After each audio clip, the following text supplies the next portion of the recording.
Bonjour. Bon, alors je suis un peu émue et je suis très heureuse de ce moment qu'on va partager ensemble euh, pour rendre hommage à Aouda Azemou, qui est avec nous, j'espère, qui doit être avec nous en ce moment en ligne.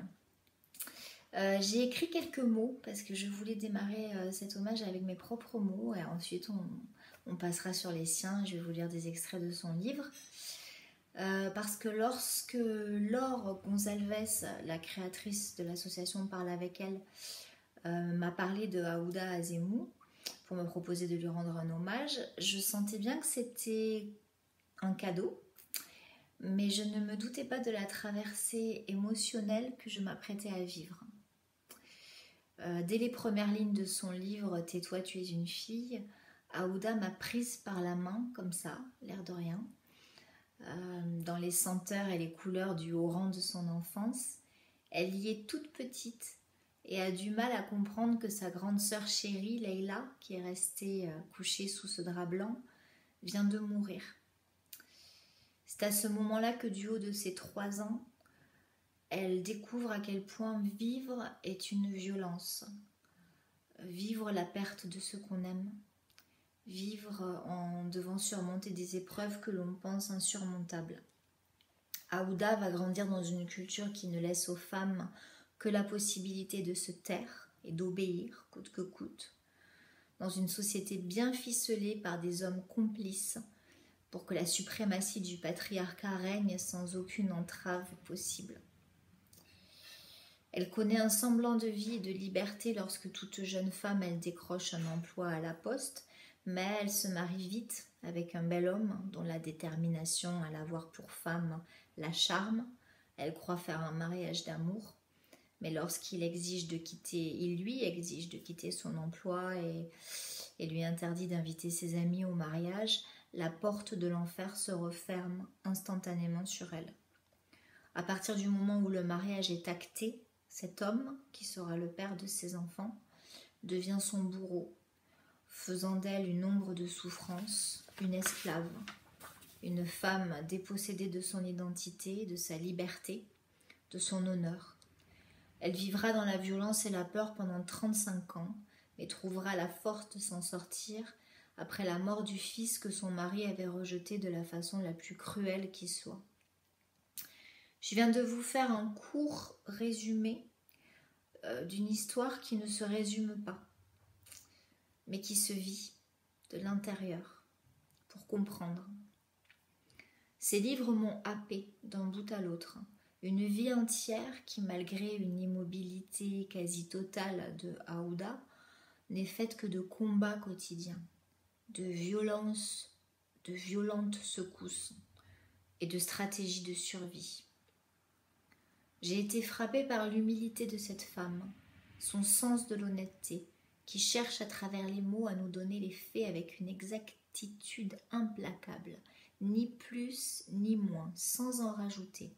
Elle nous fait vivre les pires violences quotidiennes en nous les donnant du bout des lèvres, avec une forme de délicatesse, mais aussi avec une précision scrupuleuse, comme un pacte qu'elle aurait fait avec elle-même, de donner sa vie par écrit, avec tant d'honnêteté et d'exactitude qu'elle pourrait enfin, peut-être, en être exorcisée.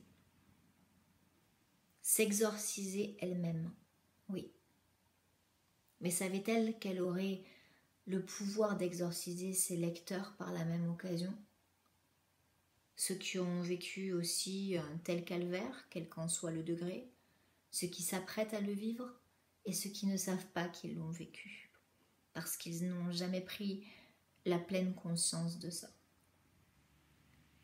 Je ne vois pas comment mieux parler de la force de l'acte d'écriture de Aouda Azemou qu'en racontant l'impact qu'il a eu sur moi. J'ai plongé dans son œuvre et plus j'étais dedans, plus j'ai été brassée par des émotions à un endroit qui m'était étrangement intime, au point que je devais par moments faire une pause forcée. Jour après jour, j'ai compris qu'au-delà de toute la compassion et du vif intérêt que j'avais pour son parcours douloureux de femme, Aouda était en train d'agir sur moi et de lever mon propre voile, celui que j'ignorais avoir déposé. Même si son histoire me semblait complètement extrême, loin de moi, malgré tout quelque chose de tout ça m'était familier. Et c'était souvent dans ma chair que les humiliations et violences trouvaient un écho, comme si je les connaissais déjà. Comme si elles n'étaient que l'extension spectaculaire de quelque chose qui se tenait tapi au creux de moi. Ces mots assassins, cette toute-puissance, cette perversion mentale, ces mensonges, ces insultes, oui, j'ai connu ça un jour dans ma vie. Cette violence qui se déclenche jusqu'au cou. Mais oui, je l'ai connue. C'est étrange, c'est comme si je ne le savais pas et que Aouda venait me le certifier du fond des flammes de son enfer. Cet homme grand, beau, né de l'union d'un Oranais et d'une Française, cet homme avec qui j'ai vécu un grand amour et qui est devenu le père de mon fils, m'avait bien fêlé une côte. Il avait bien commencé à m'étrangler alors que mon fils de 2 ans pleurait derrière la porte. Cet homme m'avait mis une autre fois un coup de pied dans le dos qui m'avait coupé le souffle. Oui, c'est vrai. Et pourtant, c'est comme si c'était arrivé à une autre. Et que Aouda venait m'annoncer que non, c'était bien moi. Et que ce n'était pas rien. J'ai eu la chance de vivre dans un monde et un contexte qui m'a permis de le quitter et d'élever mon enfant toute seule. Et finalement, moi non plus, je n'en ai parlé à personne. Je me suis sentie coupable, honteuse. J'ai voulu croire qu'il allait mal et que ça allait s'apaiser. Et même si, contrairement à Aouda, j'avais un caractère fort et une tête brûlée, ça ne m'a pas empêché d'avoir peur de lui, au fond de moi. Les agressions physiques n'ont pas été le pire des maux. La violence psychologique qui a suivi la séparation, qui s'est aggravée d'année en année, a été la plus insidieuse et la plus terrible. Notre fils l'a subie pendant toute son enfance car, comme le mari de Aouda, il se servait de notre enfant pour me faire mal. Finalement, aller au commissariat un jour dans ma vie est l'unique chose qui a changé la donne. Pas forcément pour lui, mais pour moi. Et pour mon fils aussi. Définitivement, ces agissements n'étaient ni normaux, ni permis, et il pouvait être puni pour cela car personne n'avait le droit de m'agresser de la sorte. Voilà ce qui change toute l'histoire, cet acte si difficile et si salvateur. Aouda a pris un vrai virage le jour où elle a eu la force d'aller parler à une police pourtant peu enclin à défendre les femmes. Elle le fait pour elle. Et ce sera le premier pas sur le chemin ardu de sa libération. Arrivée à la fin de son dernier livre, j'ai éprouvé comme une sidération. Ce petit bout de femme, Aouda, si effacée, dépendante en tout point, blessée à vif de partout comme le Christ sur sa croix, Aouda avait trouvé dans l'écriture son acte de survie. Boire cet océan de souvenirs traumatiques jusqu'à la lie. Ne pas en perdre une goutte. Mettre toute son âme à les restituer les plus minutieusement qui soient. Et en s'en délestant, devenir la femme puissante et légitime que son mari, son frère et une société tout entière n'ont pas voulu qu'elle soit. Bravo, bravo et merci Aouda pour ce cadeau que tu t'es fait et que tu as fait au monde. Tu es celle qui m'a permis de me réapproprier une partie de mon histoire, celle qui nous donne à sentir à quel point nous portons toutes, de près ou de loin, une histoire commune et douloureuse qui est celle d'être une femme. Et à quel point le temps est venu de l'accepter en nous tenant par la main. Celle qui permettra aux hommes d'avoir honte de leur domination ancestrale et leur donnera envie de réparer pour tous les autres. Tu auras simplement voulu de l'amour et Aouda, nous t'aimons.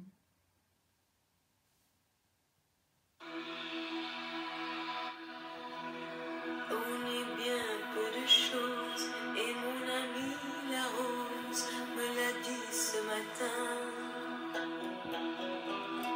À l'aurore je suis née, baptisée de rosée, je me suis épanouie, heureuse et amoureuse, au rayon du soleil, me suis fermée la nuit, me suis réveillée vieille. Pourtant j'étais très belle, oui, j'étais la plus belle des fleurs de ton jardin.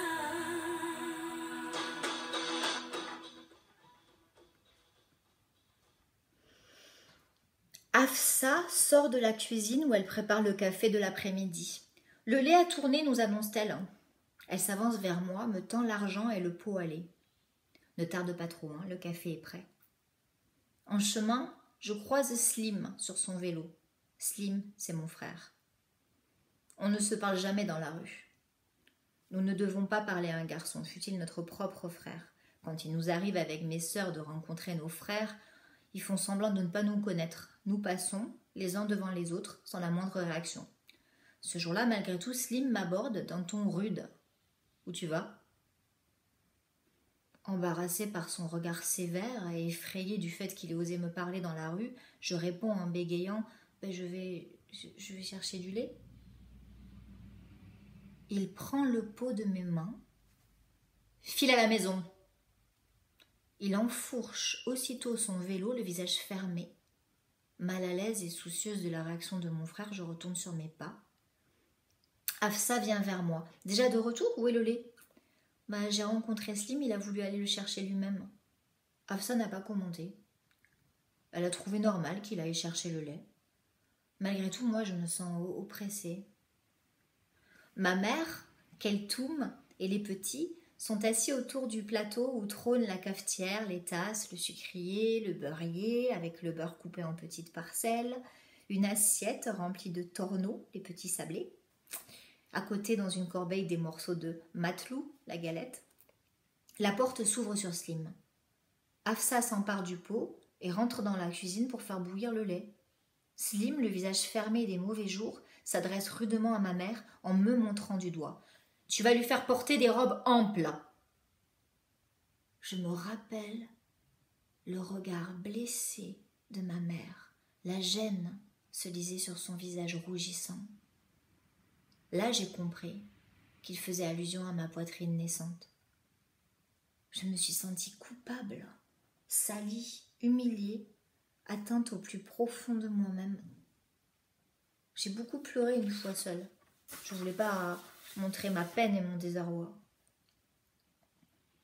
C'est vrai que depuis quelques jours, depuis que nous avons troqué nos vêtements d'hiver contre ceux plus légers du printemps, mon malaise allait augmentant car le regard des hommes se faisait insistant sur ma poitrine qui naissait. À présent, Slim me le fait sentir comme si j'avais commis quelque chose de mal. Moi, je me culpabilise en adoptant des attitudes qui ont pour but de cacher ma féminité en courbant le dos et en ramassant mes épaules. Slim, comme si de rien n'était, prend son café. Je l'observe discrètement. Il n'a pas la moindre idée du mal qu'il vient de me faire. Une fois partie, ma mère demande à Hafsa de lui apporter la boîte de couture et l'une de ses chemises en percale. Elle a le visage fermé. Je suis loin de me douter de ce qu'elle va faire. Peinée et en pleine détresse parce que je viens de subir, je me lève, prétextant que j'ai des devoirs à faire. C'est la seule idée que j'ai trouvée pour rester toute seule. J'entre dans la pièce. Derrière les voilages de la fenêtre, je regarde. Je jette un regard sur ma mère. Elle a l'air soucieuse. Des idées noires m'envahissent et me rongent.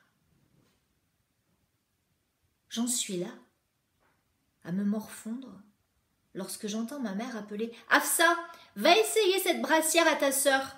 Si elle lui va un peu trop large, tu lui ajoutes avec des épingles. Tu les lui mets près du corps. » Je vois Afsa avec une petite chose dans la main qui vient vers moi. « Mets ça pour voir comment ça te va. Qu'est-ce que c'est ?» Avec la mine de quelqu'un qui ne comprend rien, elle me dit « Je ne sais pas. Ma a dit qu'il faut que tu l'essayes. » Je me déshabille. Afsa m'aide à passer la brassière. À ce moment-là, ma mère fait irruption dans la pièce. « Voyons voir !» « Mais c'est très bien !» Elle me croise la brassière, me la maintient derrière le dos en la serrant fortement. Oh, miracle, je suis plate. Mais quelque chose se révolte en moi. Non, je ne veux pas porter cette chose-là. Et tu la porteras. Mais pourquoi ? Pourquoi je dois la porter ? Parce que ce sont les ordres de ton frère. Je m'insurge presque. Mais qui est-il, lui, pour nous obliger à faire ces 4 volontés ? Ma mère, outrée de m'entendre parler ainsi, me dit « N'élève pas la voix et ne parle pas ainsi de ton frère. C'est un homme, et toi tu es la fille. Tu dois te taire et faire ce qu'on te dit. » Avant de sortir de la pièce, elle me notifie en colère « Et garde cette brassière sur toi, hein. Dorénavant tu porteras des brassières sous tes vêtements. » Afsa m'aide à me rhabiller. Je me sens injustement punie, j'ai la gorge nouée, et brusquement un flot de larmes inonde mon visage. Je n'essaie même pas de les retenir. On est bien peu de choses, et mon amie la rose me l'a dit ce matin. À l'aurore je suis née, baptisée de rosée, je me suis épanouie, heureuse et amoureuse, au rayon du soleil, me suis fermée la nuit, me suis réveillée vieille. Pourtant j'étais très belle, oui, j'étais la plus belle des fleurs de ton jardin.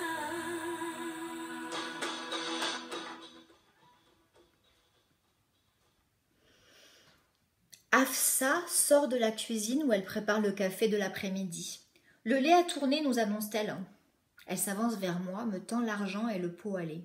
« Ne tarde pas trop, hein, le café est prêt. » En chemin, je croise Slim sur son vélo. Slim, c'est mon frère. On ne se parle jamais dans la rue. Nous ne devons pas parler à un garçon, fût-il notre propre frère. Quand il nous arrive avec mes sœurs de rencontrer nos frères, ils font semblant de ne pas nous connaître. Nous passons, les uns devant les autres, sans la moindre réaction. Ce jour-là, malgré tout, Slim m'aborde d'un ton rude. « Où tu vas ?» Embarrassée par son regard sévère et effrayée du fait qu'il ait osé me parler dans la rue, je réponds en bégayant « Je vais chercher du lait. » Il prend le pot de mes mains. « File à la maison !» Il enfourche aussitôt son vélo, le visage fermé. Mal à l'aise et soucieuse de la réaction de mon frère, je retourne sur mes pas. Afsa vient vers moi. « Déjà de retour ? Où est le lait ?» J'ai rencontré Slim, il a voulu aller le chercher lui-même. Afsa n'a pas commenté. Elle a trouvé normal qu'il aille chercher le lait. Malgré tout, moi, je me sens oppressée. Ma mère, Keltoum et les petits sont assis autour du plateau où trône la cafetière, les tasses, le sucrier, le beurrier avec le beurre coupé en petites parcelles, une assiette remplie de torneaux, les petits sablés. À côté, dans une corbeille, des morceaux de matelou, la galette. La porte s'ouvre sur Slim. Afsa s'empare du pot et rentre dans la cuisine pour faire bouillir le lait. Slim, le visage fermé des mauvais jours, s'adresse rudement à ma mère en me montrant du doigt. « Tu vas lui faire porter des robes amples !» Je me rappelle le regard blessé de ma mère. La gêne se lisait sur son visage rougissant. Là, j'ai compris qu'il faisait allusion à ma poitrine naissante.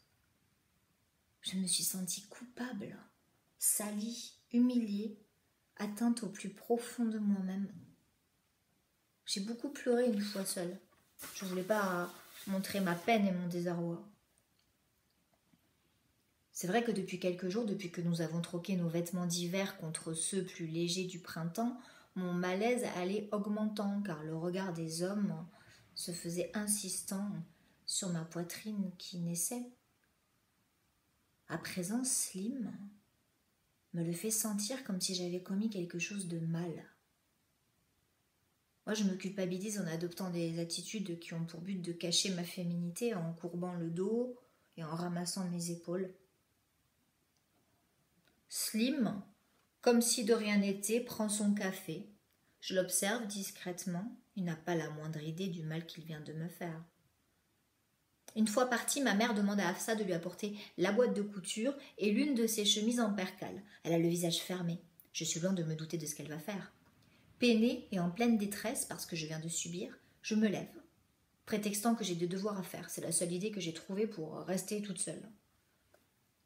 J'entre dans la pièce. Derrière les voilages de la fenêtre, je jette un regard sur ma mère. Elle a l'air soucieuse. Des idées noires m'envahissent et me rongent. J'en suis là, à me morfondre, lorsque j'entends ma mère appeler « Hafsa, va essayer cette brassière à ta sœur. Si elle lui va un peu trop large, tu lui ajoutes avec des épingles. Tu les lui mets près du corps. » Je vois Hafsa avec une petite chose dans la main qui vient vers moi.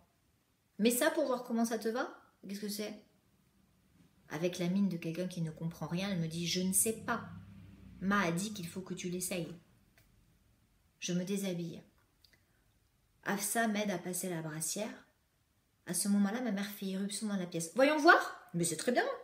Elle me croise la brassière, me la maintient derrière le dos en la serrant fortement. Oh, miracle, je suis plate. Mais quelque chose se révolte en moi. Non, je ne veux pas porter cette chose-là. Et tu la porteras. Mais pourquoi ? Pourquoi je dois la porter ? Parce que ce sont les ordres de ton frère. Je m'insurge presque. Mais qui est-il, lui, pour nous obliger à faire ces 4 volontés ? Ma mère, outrée de m'entendre parler ainsi, me dit « N'élève pas la voix et ne parle pas ainsi de ton frère. C'est un homme, et toi tu es la fille. Tu dois te taire et faire ce qu'on te dit. » Avant de sortir de la pièce, elle me notifie en colère « Et garde cette brassière sur toi, hein. Dorénavant, tu porteras des brassières sous tes vêtements. » Hafsa m'aide à me rhabiller. Je me sens injustement punie, j'ai la gorge nouée, et brusquement un flot de larmes inonde mon visage. Je n'essaie même pas de les retenir.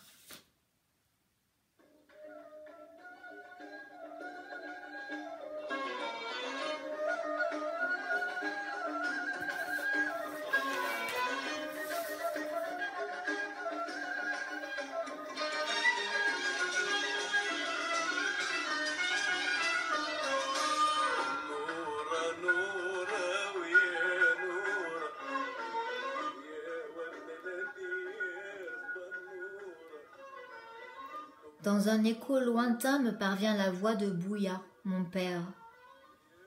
J'essaie de me ressaisir. Il m'entoure de son bras avec douceur, ce qui me donne encore plus envie de pleurer. « Allons ma fille, mais pourquoi ces larmes ? Tu ne vas pas aller bien loin, à 10 minutes en voiture. J'ai une appréciation favorable sur celui qui va être le compagnon de ta vie. Tu peux être tranquille, il te traitera bien. Et puis je suis là pour veiller. » Il effleure à peine mon front de sa main. « Va, ma fille, tu as ma bénédiction et qu'Allah te tienne sous sa protection. » C'est bel et bien fini. Une tranche de ma vie qui se termine et une autre qui commence avec un homme que je ne connais pas. Un you-you strident me réveille. C'est le moment des adieux. Nordine s'avance vers moi et m'embrasse. Et ensuite, il y a une agitation. Et ma mère s'avance vers moi et me fait un sermon. « À présent, ma fille, tu es une femme mariée. Et avant d'aller rejoindre ta maison, je te donne ces conseils pour sauvegarder et préserver ton foyer. Tu dois à ton mari obéissance. Tu ne dois pas chercher à comprendre. C'est pour ton bien et le bien-être de ton mari. Tu dois te taire, écouter et accepter ce qu'il te dit de faire. Le lendemain matin, après que Mehdi fut sorti de la chambre nuptiale pour faire sa toilette, une nuée de femmes, ses cousines, les tantes, les voisines, viennent toutes chercher avec leurs yeux furteurs la preuve de l'honneur sauf. Leurs vœux de bonheur et de nombreuses progénitures sont interrompus régulièrement par des sous-entendus de mauvais goût. Le moment de la séparation est arrivé. Ma mère, Keltoum, mes sœurs, mes nièces et mes neveux prennent congé, emportant avec eux une partie de moi. Après le départ, je reste bouleversée. J'ai une peur sourde de me retrouver seule, ce qui augmente ma détresse d'être séparée des miens. Mehdi vient vers moi. Allons, ne fais pas cette tête. Ils vont revenir te voir. Il me propose ensuite. Viens, je te montre la maison. Il sort de la chambre et revient avec une serviette de toilette qu'il me tend. Tiens, mets ça sur la tête. Je le regarde, ébahi. C'est pour te couvrir, car les passants pourraient te voir. Dois-je comprendre que dorénavant je dois sortir voilée ? Je ressens une angoisse et un frisson s'emparer de moi. Nous descendons les escaliers. La villa est entourée d'un jardin très bien entretenu par le père de Mehdi. La serviette sur ma tête me pose un problème quand même. Il faut que je sache. Timidement, je lui demande « Pourquoi ce chiffon sur ma tête ?» Il ne me répond pas, mais il me sourit. Je me persuade que ce n'est pas si important et veux croire que ce chiffon sur la tête n'est que provisoire. Lentement, nous faisons le tour du jardin, nous entrons dans la grande salle où au milieu trône une grande malle, la mienne. Il me prend par la main. Il est plein d'attention à mon égard. Nous remontons l'escalier. Il me fait visiter le premier étage. Je découvre une belle cuisine avec vue sur le jardin. La chambre que Fouzia partage avec sa tante qui restera quelques jours avec nous, comme il me le précise. La pensée de supporter sa tante à demeure me serre le cœur. Pour sa sœur, je n'ai rien dit, mais cette tante qui me tombe du ciel, je ne montre rien de mon mécontentement. Mais est-ce que j'ai le choix, de toute façon ? Si je m'oppose, va-t-il l'accepter ? Nous entrons dans la chambre. Fouzia et tante Rabat sont justement en train de parler de moi. La tante se tourne alors vers son neveu.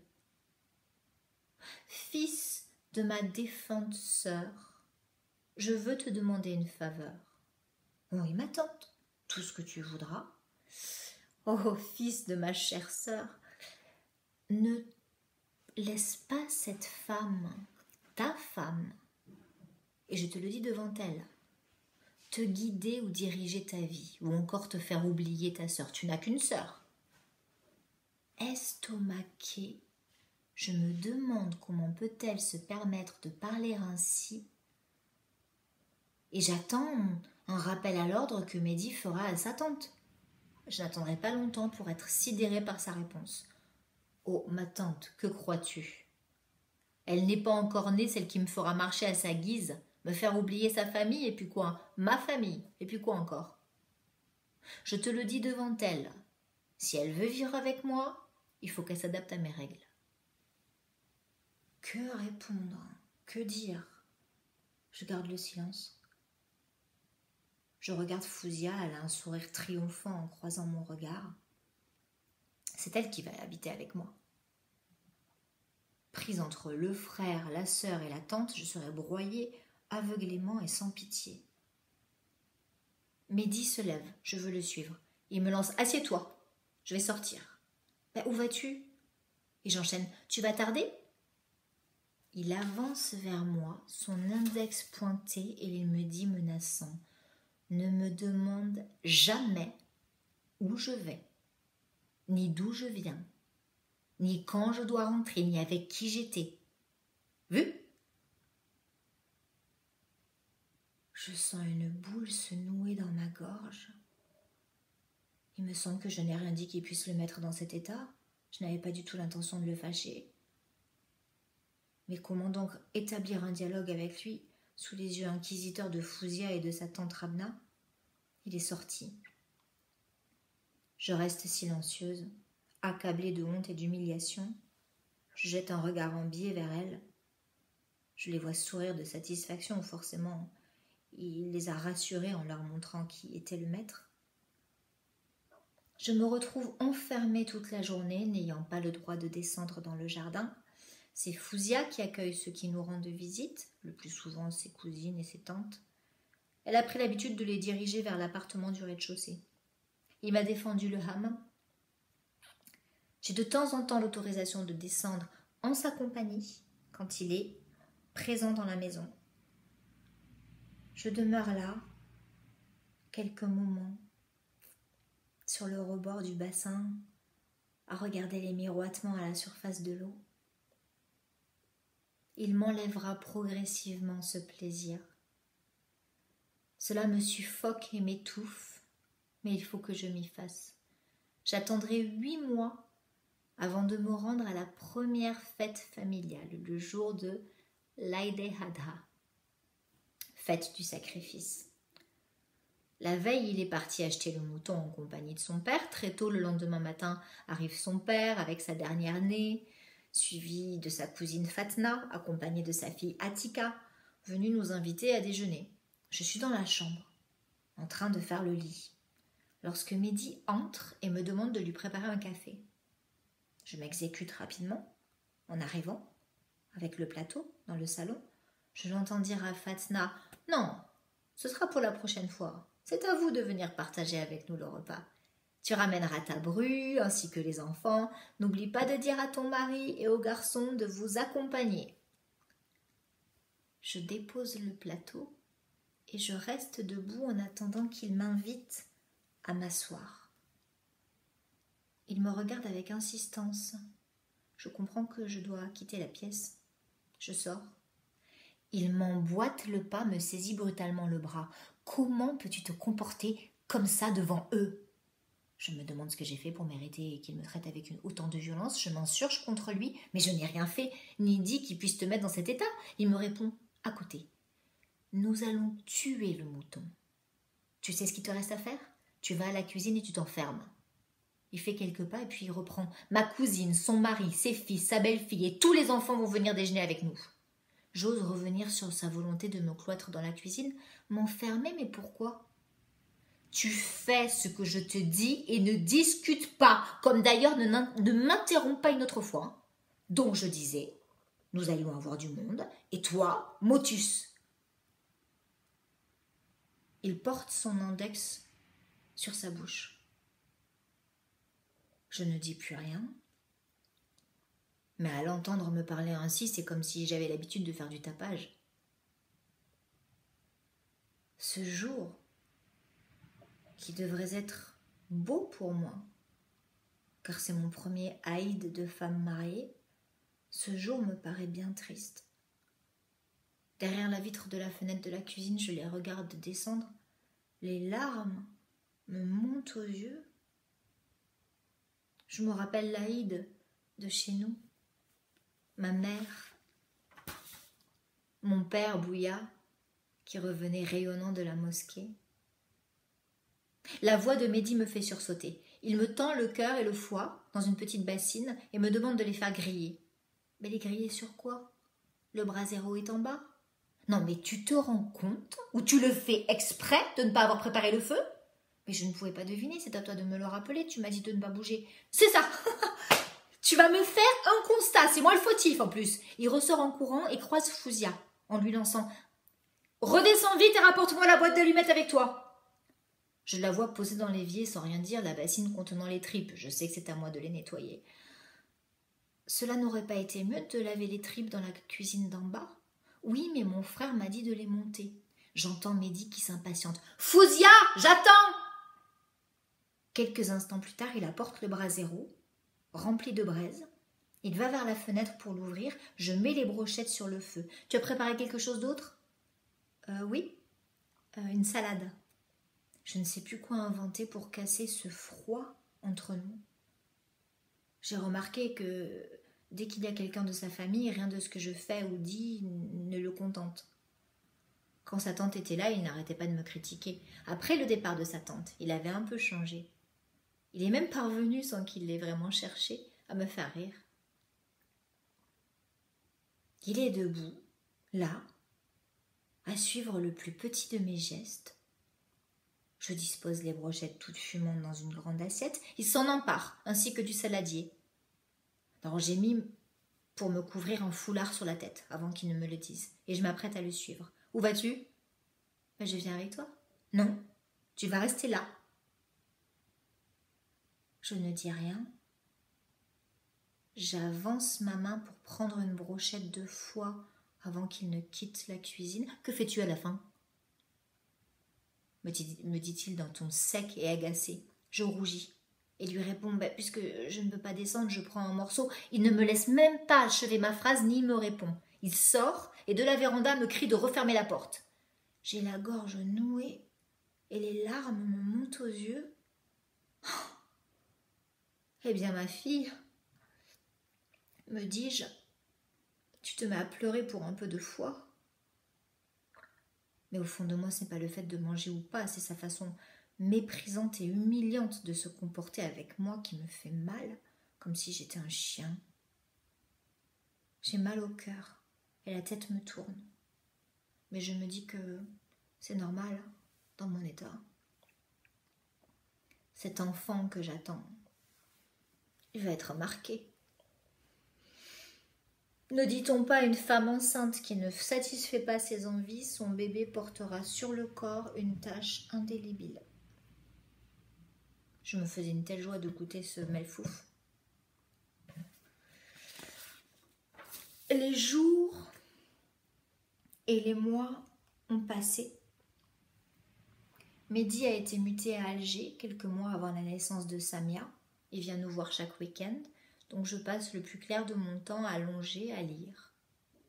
Fouzia, quand elle n'est pas dans la véranda en train de regarder les allées et venues des passants, descend dans le jardin, parler avec les voisines, ce que Mehdi m'a toujours interdit de faire. Ma mère et Hafsa viennent me voir à tour de rôle et passent la nuit avec nous. Samia vient au monde le 26 août, pendant les congés de son père. Pour moi, avoir un enfant devait renforcer l'union du couple. Mais je me retrouve confrontée à un mari encore plus dur et plus agressif qu'auparavant. La nuit, Samia perturbe son sommeil souvent par ses pleurs. « Change-la !» hurle-t-il. Mais je viens de la changer, elle a pris sa tétée et elle doit avoir mal quelque part. J'essaie de la calmer lorsqu'il me l'arrache brusquement. Elle n'a rien du tout, c'est juste un caprice puisqu'elle est propre et repue. Je vais lui montrer qui commande ici. Il la jette sur le matelas dans la chambre d'à côté. Je le suis, mais il me repousse hors de la pièce et ferme la porte. Et ne va pas la prendre. J'entends les pleurs de ma fille par-delà la porte et je pleure moi aussi, à chaudes larmes.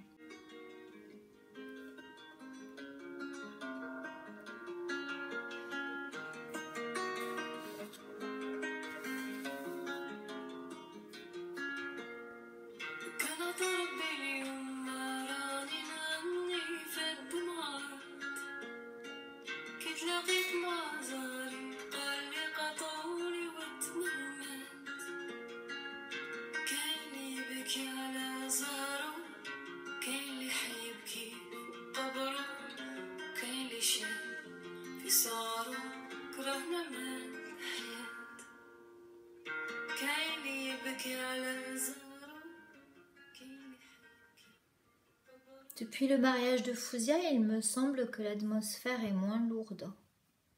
Aujourd'hui, il est rentré de bonne heure et il semble plutôt de bonne humeur. Les enfants jouent silencieusement dans leur chambre lorsqu'il les interpelle. « Samy ? Zaki ? Venez ici !» Il court et s'arrête devant la porte. « Vous connaissez l'épicerie du coin ? » « Oui !» répondent-ils en chœur en opinant de la tête. Alors je vais vous envoyer m'acheter des cigarettes, car il ne m'en reste plus. Joyeux, Samia et Zaki s'en vont main dans la main, accoudés au balcon, je les suis du regard. Je les vois entrer dans l'épicerie, puis en ressortir quelques instants après. En arrivant, Samia est toute fière. Elle a accompli sa mission, elle remet le paquet de cigarettes à son père. Bien, maintenant donne-moi la monnaie. Elle le regarde, muette. Il hurle après eux. Où est la monnaie? Elle balbutie. L'épicier ne nous a rien donné. Je le vois blêmir. Sa main se lève et frappe Samia qui, sous la force du coup, se cogne au coin de la table. Elle a le visage en sang. Il se tourne alors vers moi. C'est ça ton éducation? Hein? Tu leur apprends à voler? Effrayé, je le vois qui se lève, s'avance vers Zaki, qui s'est reculé. Il le prend par le tricot, le soulève et le projette devant lui. Zaki s'affale durement sur le sol. « Où est la monnaie? Où est l'argent? Où l'avez-vous caché ?» s'époumonne-t-il encore. Le comble, il les fouille, il est hors de lui. Pétrifié, terrorisé, je le vois balayer d'un revers de main tout ce qui se trouve sur la table. La vaisselle cassée, la nourriture jonche le sol. Je veux aller au secours de ma petite fille pour voir sa blessure. Il m'arrête dans mon élan. « Attends, je veux d'abord savoir où est ma monnaie. » Je pleure, voyant mes enfants devant lui sans défense et terrifiés. Mais je sais pertinemment que mes enfants n'auraient jamais gardé l'argent pour eux. Une idée me traverse l'esprit. Timidement, je lui dis « Peut-être que l'épicier a oublié de leur rendre la monnaie, à moins que les cigarettes soient à ce prix. » Non, non, le prix est le même partout. Ils m'ont volé, je le sais. Je reprends. Le prix est le même dans les bureaux de tabac, mais peut-être pas chez l'épicier. Bon, d'accord, allons-y, on va voir. Mais s'il s'avère qu'ils l'ont pris, je saurai comment les corriger. Hein. Allez, oust, devant moi. Je les vois tous les trois partir vers l'épicerie. Il les tient fermement par leurs vêtements comme s'ils allaient fuir. Je les vois peu après ressortir. Il les a relâchés. Je peux respirer enfin. Il est furieux maintenant contre l'épicier, qu'il a suivi devant la porte. Je ne distingue pas les paroles qui s'échangent, mais je perçois les vociférations de Mehdi contre l'épicier, qui se hasarde à critiquer son comportement. Il se saisit de Samia et lui montre sa blessure.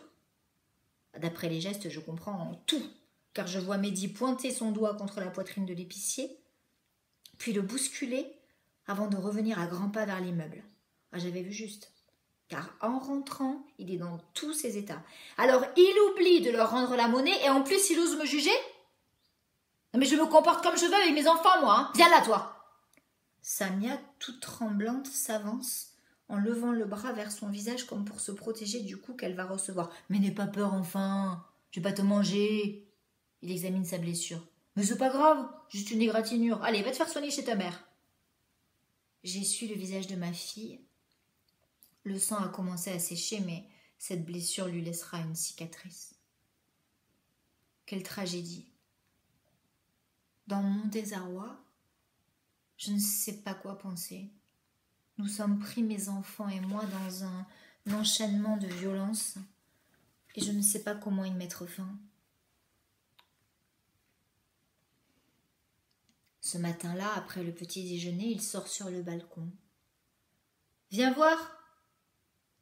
Regarde la mer comme elle est belle aujourd'hui. Que dirais-tu si on allait se baigner ?»« Ah oui, c'est une bonne idée. Ça ferait plaisir aux enfants. »« Bon, prépare un pique-nique. Le temps que j'aille faire un tour au marché, voir ce que je peux acheter pour le compléter. » Au moment de sortir, il me dit « J'en aurai tout au plus pour 1 heure. » 1 heure plus tard, nous voilà prêts. Mais il n'arrive toujours pas. 2 heures passent, puis 3. J'ai du mal à calmer les petits.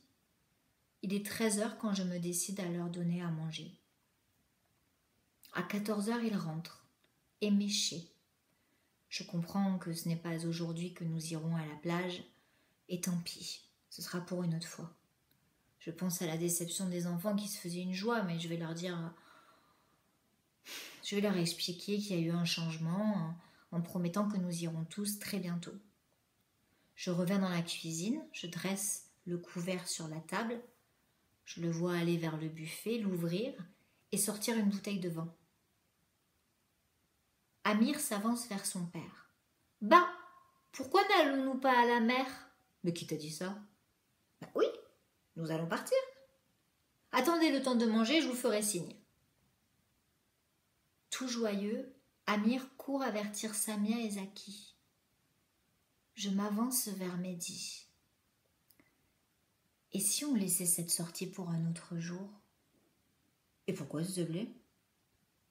J'ai dit que nous irons aujourd'hui.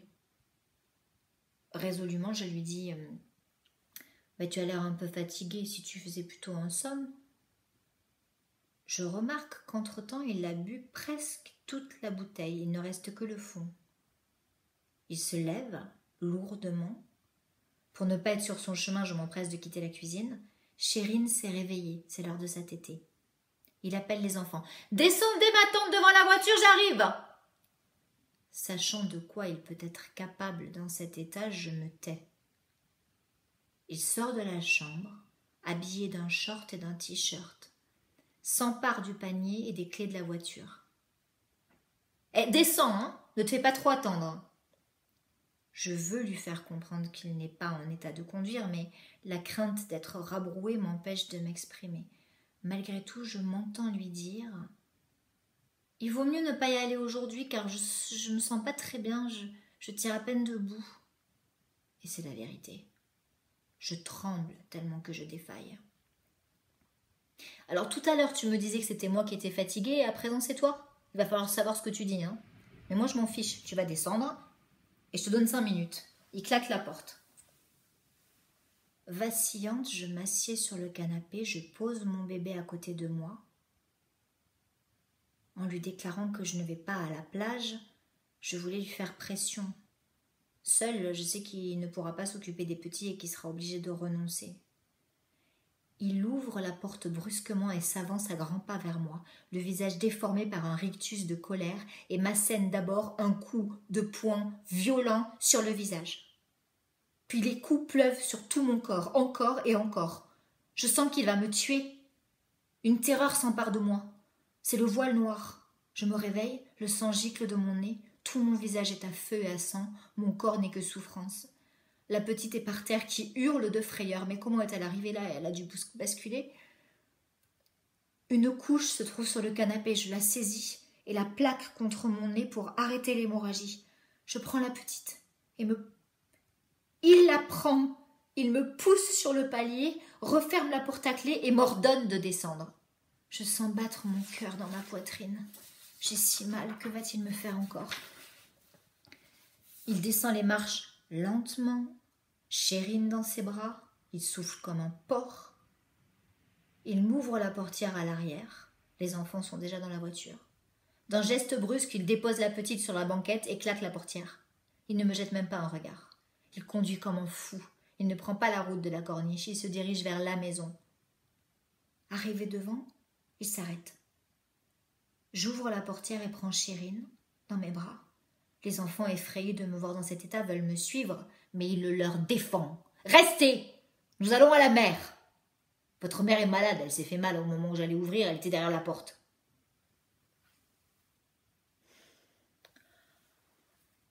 À peine me voit-elle entrer que ma mère et mes sœurs poussent un cri de stupeur.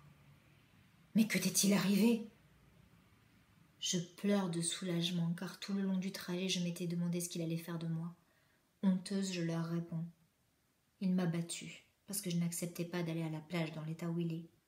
J'avais peur pour les enfants. En fin de compte, il les a amenés, il est complètement ivre. Ma mère va trouver Bouya dans sa chambre pour lui rapporter les faits. Mon père vient me voir. « Mais que lui a-t-il pris de te frapper ainsi ?» J'ai toujours caché à Bouya que Mehdi buvait. Aujourd'hui, je ne crains pas de le lui dire. Il est complètement saoul, papa. Et il a amené les enfants à la plage. J'ai peur qu'il ne leur arrive un accident sur la route de la corniche. Mon père essaie de me calmer. Ne t'en fais pas. Après ce qui s'est passé, il a dû reprendre ses esprits. Bouya me parle ainsi parce qu'il a vu à quel point j'avais peur. Ma frayeur et ma détresse sont vraiment palpables.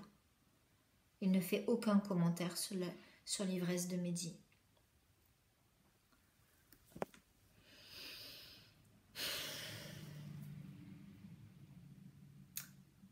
Le lendemain matin, j'ai un sursaut en me regardant dans le miroir de la salle de bain. Mon Dieu, il m'a complètement défigurée. Mon œil est noir et ma paupière complètement fermée. La moitié de mon visage est déformée, mes lèvres sont tuméfiées et une blessure ouverte sur le nez.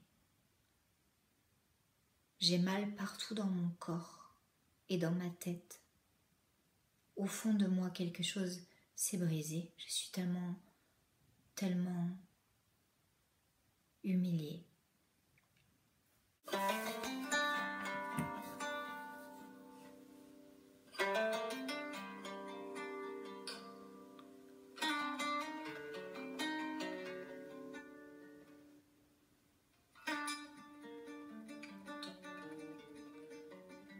Après la mort de mon père, Mehdi devient de plus en plus agressif. La violence verbale, pour moi, les coups portés aux enfants, ce n'est plus de la discipline mais de la torture. Il se fâche souvent après moi et déclare que je couve trop Zaki. Que veux-tu en faire? Une mauviette? Je me tais pour ne pas le mettre plus en colère et qu'il ne se retourne contre son fils, après quoi il le regarde de haut et lui lance « Profite encore de ta mère, car bientôt tu ne la verras plus. » La première fois qu'il a proféré cette menace, j'ai senti une sueur froide m'envahir. Mais comme il l'a répété régulièrement, je finis par ne plus faire attention. Ce sont juste des paroles en l'air. Le plus souvent, il ne parlait pas, mais ses gestes parlaient pour lui. Il attrapait Zaki par les vêtements et le jetait hors de la cuisine où nous nous trouvions, où il le poussait dans le couloir après l'avoir frappé. Ce sont les vacances d'été. Les bulletins scolaires sont bien arrivés, mais il n'y avait que 2 enveloppes. Il en manque une. Il les ouvre et trouve les résultats de Samia et de Amir. Je le vois hausser les épaules. Pas une parole de réprimande ou d'encouragement. Il jette les feuillets sur la table et s'assoit sans un mot pour lire le reste du courrier. C'est à ce moment-là que Zaki entre en souriant timidement. Il se tient debout gauchement. Mehdi le dévisage sévèrement, puis sans motif, il lui dit « Il va venir un jour où tu regretteras ton comportement. Et je t'assure que ce jour n'est pas bien loin. » Comme j'ai déjà vu le menacer, je n'ai pas tenu compte de ce qu'il disait, mais je ne parviens pas à oublier ce jour où ces paroles ont été prononcées. Elles me poursuivront et me hanteront tout le long de mon existence. Mehdi se lève. Il fait un pas en avant, puis lance par-dessus son épaule « Au fait, toi, j'ai pas vu ton bulletin ?» Zaki, tant bien que mal, essaye d'expliquer. Peut-être il a du retard. Oui, c'est ça. Si le bulletin n'est pas arrivé dans la semaine, je saurai alors que tu l'as détourné et à ce moment-là, je prendrai des mesures. Je t'avertis, elles seront douloureuses. Le cynisme et l'agressivité de Mehdi me font peur. Me voyant mal à l'aise, Zaki, sûr de lui, me dit, dès que son père est sorti du séjour, il me dit « Tu n'as pas à craindre pour moi, hein, regarde. Moi, je n'ai pas peur. J'ai obtenu de meilleures notes cette fois-ci. » Confiante, j'ai hâte de voir ce bulletin. Hélas, le bulletin de Zaki n'est jamais arrivé.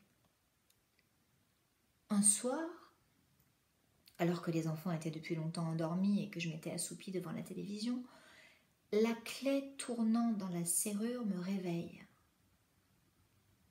À ses pas un peu lourds, j'ai compris qu'il était éméché. Je me lève pour me rendre à la cuisine lui réchauffer le dîner. Je remarque son air des mauvais jours. Je crois que je l'ai presque jamais vu franchir la porte en souriant ou simplement en me saluant. « Où est-il » ?»« De qui parles-tu ?»« De ton fils, le bon à rien. Je vais lui enlever l'envie de se moquer de moi. Dis-moi où est-il ?» Il se répète. Dans sa colère, il est comme fou. Je le regarde, il me fait peur. Des scènes d'ivrogne commettant des atrocités défilent dans ma tête. Je comprends vite qu'il en a encore après Zaki. Ça fait plusieurs jours que pour un rien il le tabasse. J'essaie de l'apaiser. Tu sais bien qu'il dort à cette heure, il est plus de minuit. Ah bon? Monsieur dort. Il faut pas le réveiller en plus. Au fond du couloir se trouve un placard où je range les couvertures et des tas de vieilleries.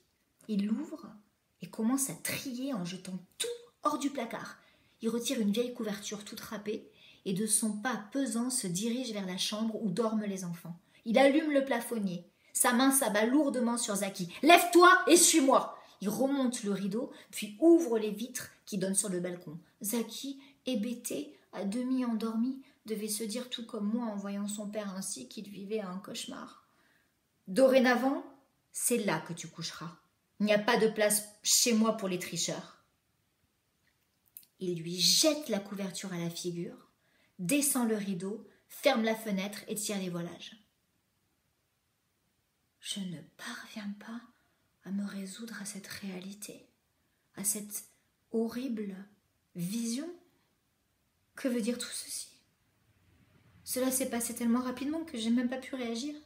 Une fois les rideaux fermés, il va à la cuisine comme si de rien ne s'était passé. Il se sert, il mange, de bon appétit, comme pour me pousser à bout. Secoué par les larmes et le désarroi, je m'adresse à lui, en essayant de le raisonner, de l'attendrir, je le supplie. Mais il ne fléchit pas. Il ne veut rien entendre. Il m'arrive de me dire que si j'avais été plus ferme dans le passé, les choses se seraient passées autrement. Mais je sais que je me mens pour me torturer encore plus. Dur, incroyablement dur et impitoyable. Absolument rien ne le fera fléchir. J'entrevois le chemin de ma vie qui avance encore et toujours tortueusement dans l'ombre de ce monstre de mari et de père. Le lendemain matin, de bonne heure, dès qu'il se lève, il va ouvrir la fenêtre du balcon. « Tu vas t'habiller, tu sortiras dans la rue et tu ne reviendras que le soir, venu pour rejoindre le balcon. Désormais, ce sera ainsi. Tu passeras tes journées dehors, tu dormiras dehors. En attendant de décider ce que je vais faire de toi. » Zaki, au bord des larmes, il baisse la tête sans broncher. « Quand je te parle, tu me regardes, compris ?» J'ai terriblement honte. Je m'exècre. Comment moi, sa mère, ai-je pu accepter tout cela sans résister davantage? À part quelques mots prononcés avec difficulté dans la nuit, timidement, surmontant la peur, je bredouillais « Mais comment va-t-il manger et boire ?»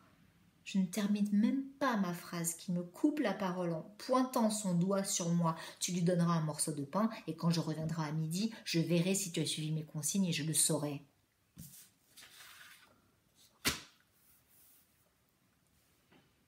Aidée par Samia, je prépare le déjeuner. Je fais un semblant de rangement. Puis je me mets au balcon pour observer Zaki. Rester dehors. Mon fils est assis sur le muret qui fait face à l'immeuble et il ne bouge pas. Je ronge mon frein, le cœur meurtri de le voir ainsi persécuté et blessé. Je sais que si Mehdi lui fait subir ces maltraitances, c'est pour me toucher, me faire mal, très mal.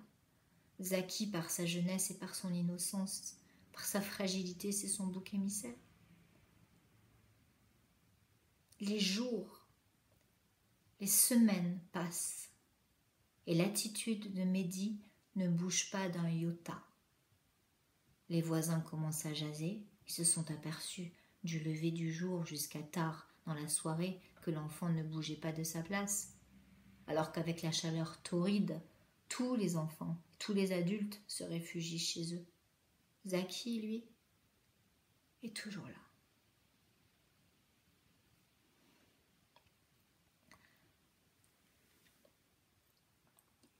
J'ai un petit espoir. La rentrée des classes est proche. Je cherche la manière la plus diplomate d'aborder le cas de Zaki. Il faut trouver les mots justes pour amener Mehdi à lever la sanction. Mais il faudra que je sois calme et ferme en même temps. Nous sommes en train de prendre le petit déjeuner. Mehdi s'apprête à se lever. Il fume une dernière cigarette. Il faut que je me décide à parler. En balbutiant, je cherche mes mots, mes forces à être calme. Mais je sens que mon tourment peut se lire sur mon visage. Enfin, je me mets à parler. Demain, c'est la rentrée des classes. Il se tourne vers moi. Tu m'apprends rien. Oui, je sais, mais c'est pour les garçons. Ils doivent aller chez le coiffeur. Moi, j'amène les filles. Et pour les garçons, je ne parviens même pas à terminer ma phrase. Je tremble au bord des larmes. Il me dévisage et prend son temps. Et alors ?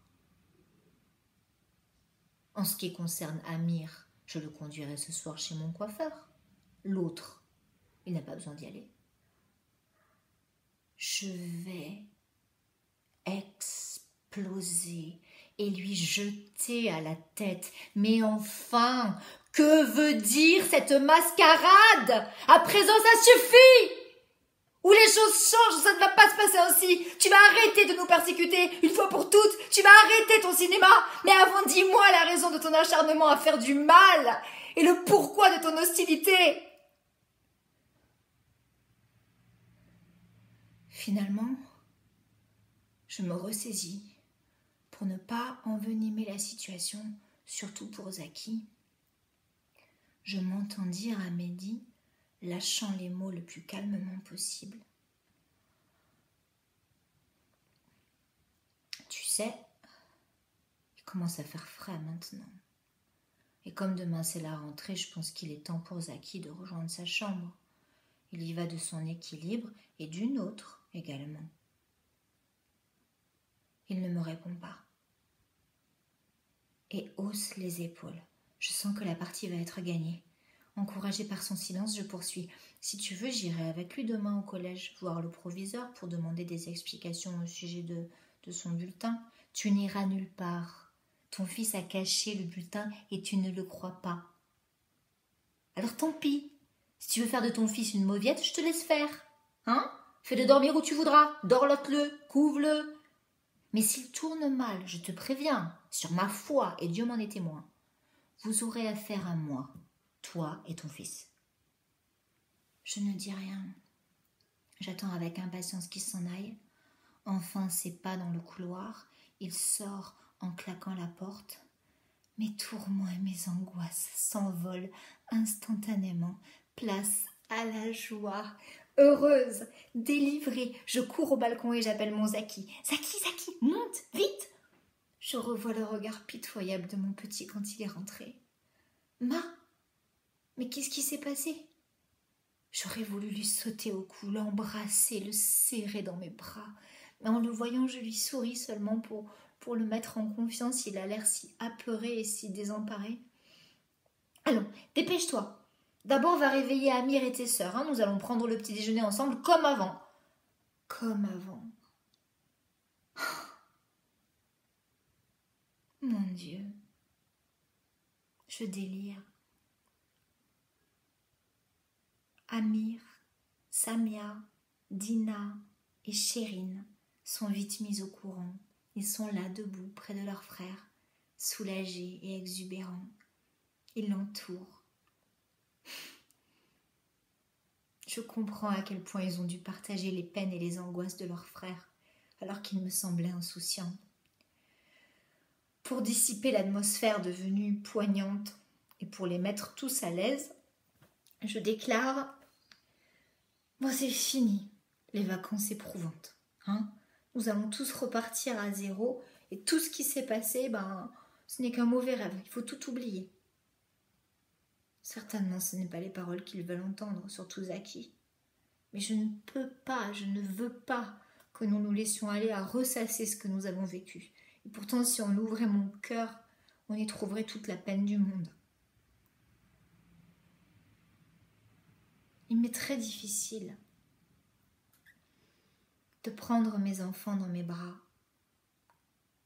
de les serrer, de les embrasser, de leur demander pardon, de n'avoir pas su les protéger.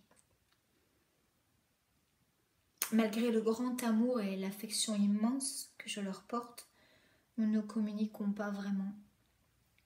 Chez mes parents, il n'y avait guère de place pour la sensibilité. Par pudeur, nous gardons tout pour nous. Et quand leur père leur fait subir toutes sortes d'humiliations, et ils restent là, sidérés, autant que vexés, par peur des coups, ils se taisent, ils ne bougent plus, essayant de se faire oublier le plus possible. Au fond de moi, je la ressens, cette réaction pitoyable de mes pauvres petits. Tout comme moi, que de blessures et d'épreuves traumatisantes lourdes à supporter subissent mes enfants depuis qu'ils sont venus au monde. Et pourtant, c'était à moi de les protéger. Mais de par ma lâcheté, j'ai manqué à mon rôle de mère.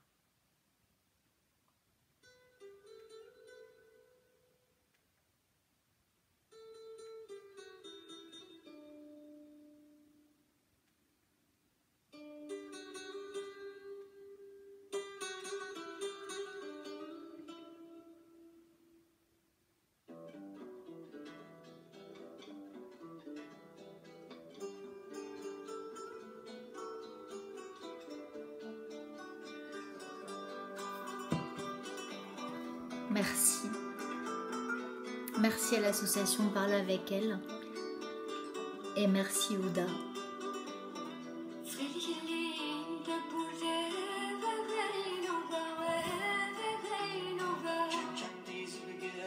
Merci à Ouda.